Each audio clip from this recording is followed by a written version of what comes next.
Question number 30 है x to the power 6 minus 7 x cube minus 8। यहाँ पर हमें एक पोलिनोमियल गिवन है एंड इसे हमें फैक्टराइज करना है। इस पोलिनोमियल में कितने टर्म्स है? 1 2 3 3 टर्म्स है। इट मीन्स कि ये ट्राइनोमियल है। सेकेंड हम यहाँ पर ये देख रहे हैं कि यहाँ पर एक्स क्यूब गिवन है एंड यहाँ पर एक्स टू द पावर 6 है। एक्स टू द पावर 6 को हम लिख सकते हैं एक्स क्यूब का whole square. 3 2 6 that is x to the power 6। तो यहाँ पर हमने दो चीज़ें नोटिस की। फर्स्ट की ये ट्राइनोमियल है एंड सेकेंड की मिडिल टर्म में यूज होने वाला जो वेरिएबल है उसका स्क्वायर फर्स्ट टर्म में गिवन है। हम यहाँ पे कॉफिशिएंट की बात नहीं कर रहे। जैसे मिडिल टर्म में कॉफिशिएंट है 7 एंड फर्स्ट टर्म में कॉफिशिएंट है 1। तो हम यहाँ पर कॉफिशिएंट की बात ना करके वेरिएबल की बात कर रहे हैं कि मिडिल टर्म में यूज होने वाला जो वेरिएबल है उसका स्क्वायर फर्स्ट टर्म में गिवन है। जब हम फैक्टराइजेशन चैप्टर पढ़ रहे थे तो वहाँ पर हम पोलिनोमियल्स को फैक्टराइज करने के लिए बहुत सारे मेथड पढ़े थे, जिसमें से एक मेथड था मिडिल टर्म स्प्लिट मेथड। कौन सा मेथड था? Middle term split method. ये मेथड किस टाइप के पोलिनोमियल्स को फैक्टराइज करने के लिए यूज किया जाता था? फर्स्ट की वो पोलिनोमियल क्या हो? क्वाड्रेटिक हो। सेकेंड की वो ट्राइनोमियल हो। इट मीन्स कि क्वाड्रेटिक ट्राइनोमियल को फैक्टराइज करने के लिए मिडिल टर्म स्प्लिट मेथड का यूज किया जाता है। क्वाड्रेटिक पोलिनोमियल को लिखने का स्टैंडर्ड फॉर्म क्या है? A X square plus B X plus C है। या अगर हम कोई और वेरिएबल ले तो A Y square plus B Y plus C. यहाँ पर ए बी सी क्या है? रियल नंबर है।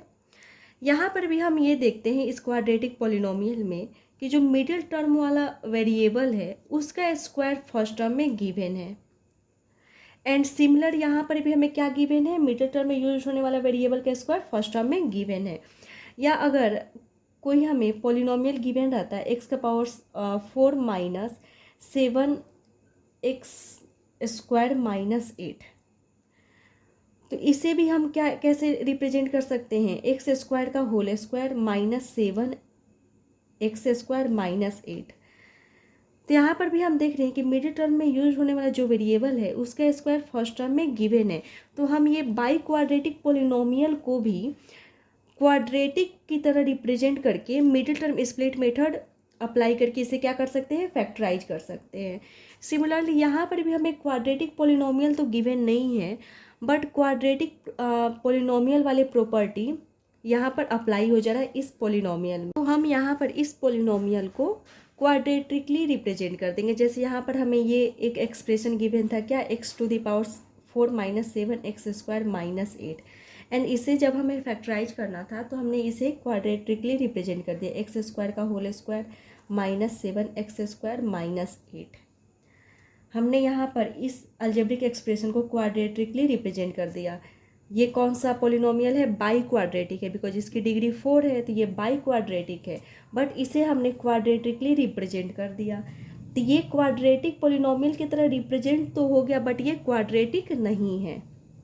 सो यहाँ पर middle term split method use नहीं हो सकता है। बट अगर हम एक्स स्क्वायर को यहाँ पर वाई एज्यूम कर ले या हम एम एज्यूम कर ले तो हमें क्या गिवन है? यहाँ पर M square minus 7m minus 8। अब यहाँ पे ये जो पोलिनोमियल था वो फाइनली क्वाड्रेटिक बन गया, बिकॉज इसमें जो वेरिएबल है उसकी डिग्री क्या है? 2 है। इट मीन्स कि ये क्वाड्रेटिक बन गया। यहाँ पर हमने रिप्रेजेंट तो कर दिया था बट डिग्री क्या था? 4 ही था। 2 2 जा 4। इट मीन्स कि ये बाई क्वाड्रेटिक ही था, बट हमने क्वाड्रेटिक रिप्रेजेंट किया था। यहाँ पर ये फाइनली क्वाड्रेटिक में रिप्रेजेंट हो गया है। सिमिलरली यहाँ पर भी हम इस अलजेब्रिक एक्सप्रेशन को या हम बोल सकते हैं पोलिनोमियल को सबसे पहले क्या रिप्रेजेंट कर देंगे? क्वाड्रेटिक रिप्रेजेंट कर देंगे। तो क्या हो जाएगा? एक्स टू द पावर 6 को हम क्या लिख सकते हैं? एक्स क्यूब का whole square minus 7 x cube minus 8। यहाँ पर इस पोलिनोमियल को फैक्टराइज करने के लिए और सारे मेथड अप्लाई नहीं हो पड़े थे, जैसे बाय टेकिंग कॉमन फैक्टर या बाय ग्रुपिंग द टर्म्स, या हम बोल सकते हैं बाय यूजिंग आइडेंटिटी। कोई भी फैक्टराइजेशन का मेथड यूज नहीं हो रहा था। तो हमने यहाँ पर x cube and x to the power 6 को देखकर एज्यूम किए कि एक्स क्यूब है यहाँ पर एंड यहाँ पर एक्स टू द पावर 6 है। इट मीन्स कि इसे हम लिख सकते हैं एक्स क्यूब का होल स्क्वायर। सो ये जो पॉलिनोमियल है इसे हम अगर क्वाड्रेटिक रिप्रेजेंट कर देंगे तो यहाँ पर हम मिडिल टर्म स्प्लिट मेथड के थ्रू इसे फैक्टराइज कर सकते हैं। इसीलिए हमने इसे सबसे पहले क्या किया, क्वाड्रेटिक रिप्रेजेंट कर दिया। अब ये पोलिनोमियल जो था वो क्या हो गया, क्वाड्रेटिक रिप्रेजेंट हुआ है ओनली बिकॉज यहाँ पे इसका पावर क्या है, सॉरी डिग्री क्या है, 6 ही है। 3 2 जा 6, यहाँ पर इस पोलिनोमियल की डिग्री 6 है। इट मीन्स कि ये क्वाड्रेटिक पोलिनोमियल तो नहीं है। क्वाड्रेटिक बनाने के लिए हमें क्या करना होगा, एक्स क्यूब को कोई वेरिएबल एज्यूम कर लेना होगा। बिकॉज अगर हम एक्स क्यूब को कोई वेरिएबल एज्यूम कर लेंगे जिसका पावर 1 हो, जैसे y हो गया या z हो गया या m हो सकता है, n कोई भी वेरिएबल हो गया जिसका पावर क्या हो 1 है, ये सारे वेरिएबल के पावर 1 है। तो अगर हम कोई वेरिएबल एज्यूम कर ले किसके जगह पे, एक्स क्यूब के जगह पे, तो क्या हो जाएगा y। अगर हम एक्स क्यूब को y एज्यूम कर लेंगे तो क्या हो जाएगा y स्क्वायर। तो ये क्वेश्चन जो है या हम बोल सकते हैं जो पोलिनोमियल है वो क्या बन जाएगा, क्वाड्रेटिक बन जाएगा फाइनली।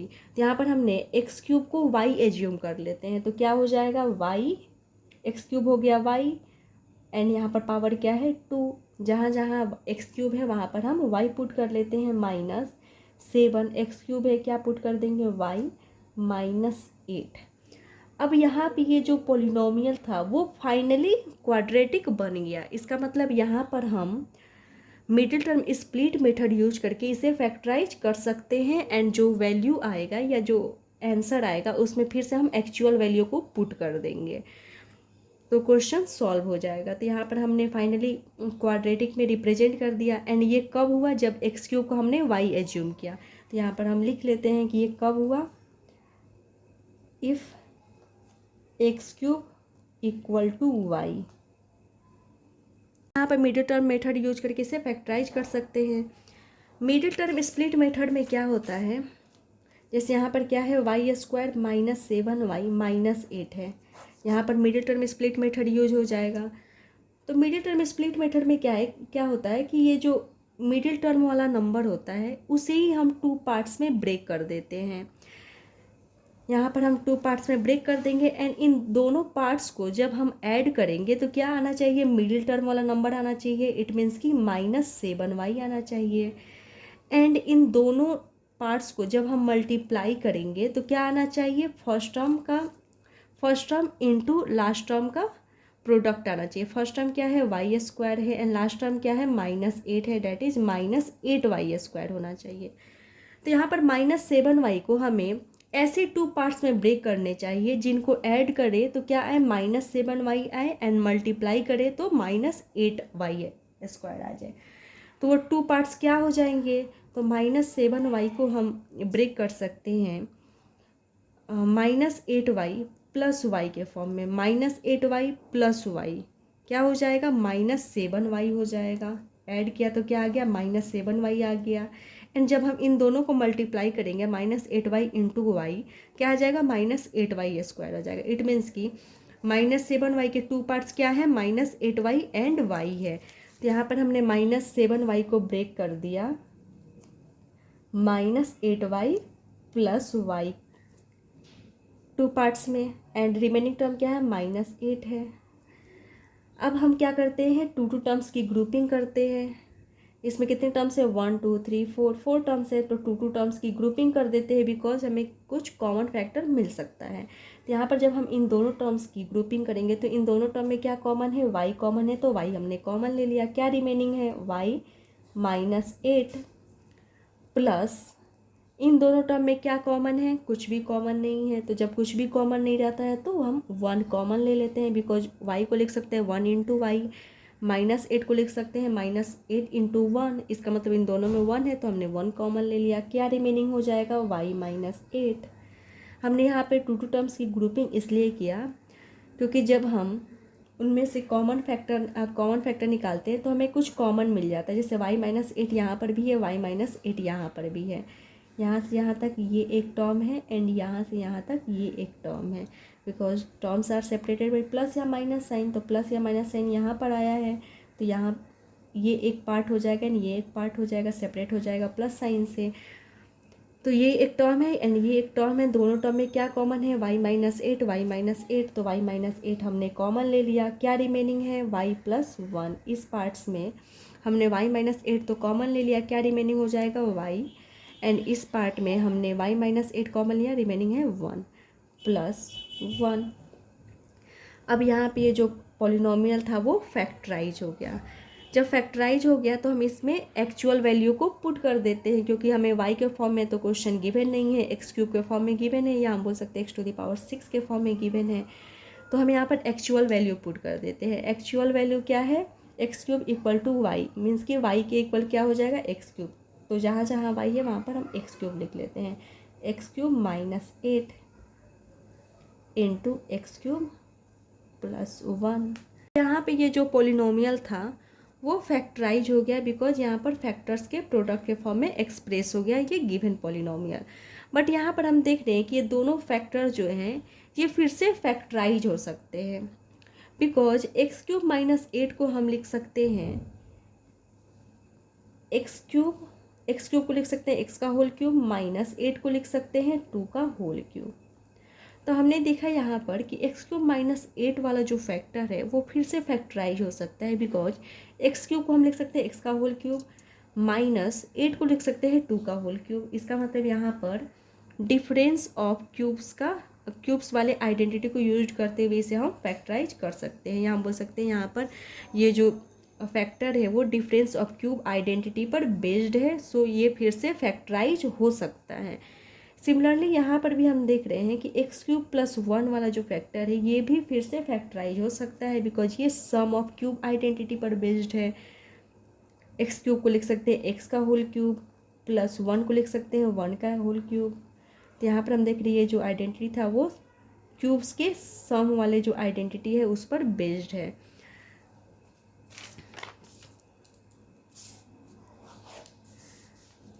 डिफरेंस ऑफ क्यूब क्या होता है कि अगर हमें क्यूब्स का डिफरेंस दिया हो, ऐसे समझ में आ रहा है, ए क्यूब माइनस, अगर हमें क्यूब्स का डिफरेंस दिया हो तो उन्हें फैक्टराइज करने का मेथड क्या है, A minus B into A square plus A B plus B square.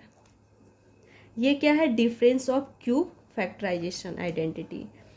And sum of cube identity क्या है कि अगर हमें टू क्यूब्स का सम गिवन हो तो क्या हो जाता है, A plus B into A square minus A B plus B square. तो यहाँ पर हम देख रहे हैं कि ये जो दोनों फैक्टर आया था ये इन दोनों ही आइडेंटिटी पर बेस्ड था, एक्स क्यूब माइनस एट। इसका मतलब यहाँ पर ये जो फैक्टर है वो डिफरेंस ऑफ क्यूब वाले आइडेंटिटी पर बेस्ड है, and x cube plus one जो है वो सम ऑफ क्यूब आइडेंटिटी पर बेस्ड है। सो ये फिर से रीफैक्टराइज हो सकते हैं। तो सबसे पहले हमने इसे रिप्रेजेंट कर दिया यहाँ पर। अब हम क्या कर देंगे, ये आइडेंटिटी अप्लाई कर देंगे, ए cube minus B cube, A cube minus B cube. अगर हम यहाँ पर एक्स को ए एज्यूम करें तो क्या गिवन है, ए क्यूब, एंड टू को बी एज्यूम करें तो क्या गिवन है, B cube. A cube minus B cube क्या हो जाएगा, A minus B, that is X minus two into एक A square that is X square minus, sorry minus है ना तो प्लस रहता है इसमें, into plus A into B. A क्या है यहाँ पर एक्स एंड बी क्या है two, plus B square that is to का स्क्वायर। इस फैक्टर को हमने यहाँ पर फैक्टराइज करके लिख दिया। अब इस फैक्टर को फैक्टराइज करना है, कौन सा आइडेंटिटी अप्लाई हो जाएगा, सम ऑफ क्यूब्स। क्या हो जाएगा, A plus B that is X plus one into A square that is X square minus A into B X into one हो जाएगा प्लस बी स्क्वायर वन का स्क्वायर। अब हम इसे सिंप्लीफाई कर देते हैं, क्या हो जाएगा, एक्स माइनस टू, ये हो जाएगा X square, X into two that is two X plus two का square that is four into X plus one, फिर क्या है X square minus X into one minus X plus one.